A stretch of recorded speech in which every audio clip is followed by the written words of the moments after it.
എന്റെ മകളുടെ കാര്യത്തിൽ ഞാൻ സ്വാർത്ഥയാണ്. അവള് ജീവിച്ചിരിക്കാൻ വേണ്ടി ആര് ചത്താലും എനിക്ക് കുഴപ്പമില്ല. ഞാൻ അനുഭവിച്ച പോലെ ഒരു വേദന എന്റെ മകൾ അനുഭവിക്കരുതെന്ന് എനിക്ക് നിർബന്ധമുണ്ട്.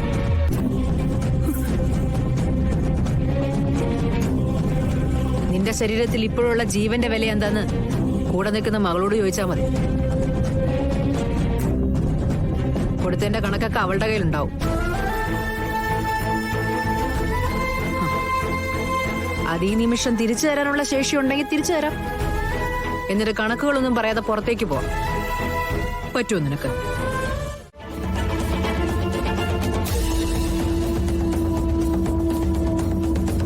കരാറുണ്ടാക്കിയതും പണം വാങ്ങിയതും നീയാണ്. അതിനിടയിൽ ഇതുപോലുള്ള ആൾക്കാരെയും കെട്ടിയെടുത്തോണ്ട് വന്ന് എന്റെ മുന്നിൽ പ്രദർശിപ്പിക്കാനായിട്ട് നിൽക്കരുത്. ഒരു ജീവിതം മുഴുവൻ ഇവളെ കൊണ്ട് അനുഭവിച്ചതാണ്.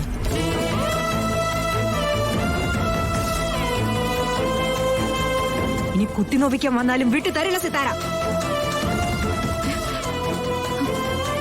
വിളിച്ചിറക്കിക്കൊണ്ട്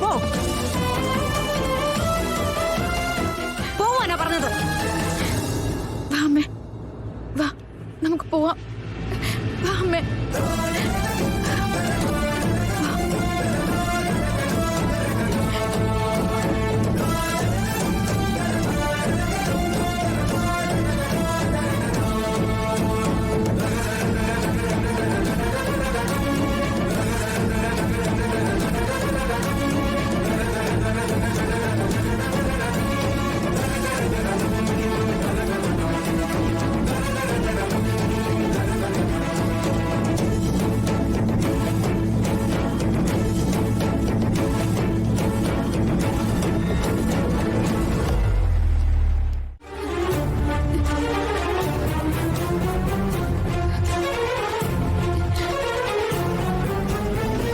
മേഡത്തിനെ അമ്മയ്ക്ക് മുന്നേ അറിയായിരുന്നോ?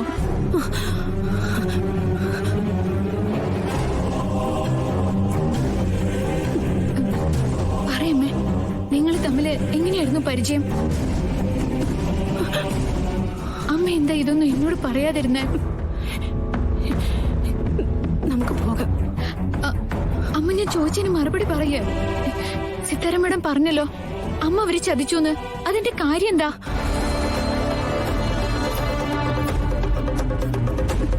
പറയമ്മേ, എന്തായിരുന്നു നിങ്ങൾ തമ്മില്? എന്നോടിപ്പോ ഒന്നും ചോദിക്കരുത്. എനിക്കെന്റെ തല പെരുക്കുന്നു. എനിക്കൊന്നും വ്യക്തമായിട്ട് കാണാൻ പറ്റുന്നില്ല. അയ്യോ അമ്മേ, അമ്മ വാ, നമുക്ക് ഡോക്ടറെ അടുത്തൊന്ന് പോവാം. വേണ്ട, ഞാൻ എങ്ങോട്ടുമില്ല.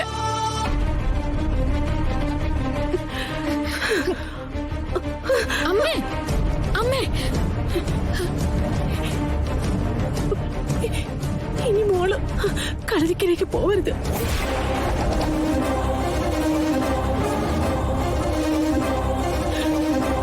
എനിക്ക് നീ മാത്രമേ ഉള്ളൂ.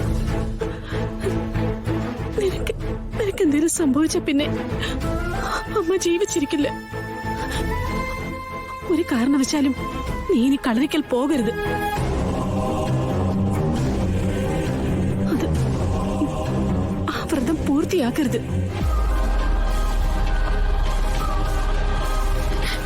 ഇല്ലമ്മേ, അമ്മ പറയുന്ന ഈ കാര്യം അനുസരിക്കാൻ എനിക്ക് പറ്റില്ല. സിത്താരമ്മയുടെ കരാറില് അതാണ്.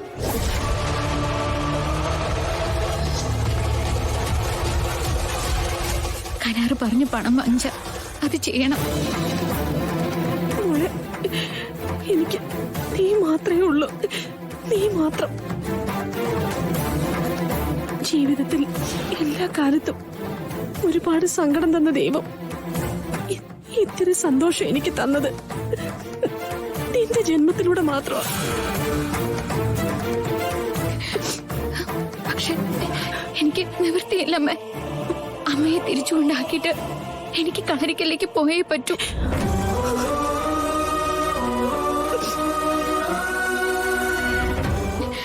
അമ്മ ആരായിരുന്നു, അമ്മയുടെ അടിമത്ത് എന്തായിരുന്നു എന്ന് അമ്മ പറയില്ല.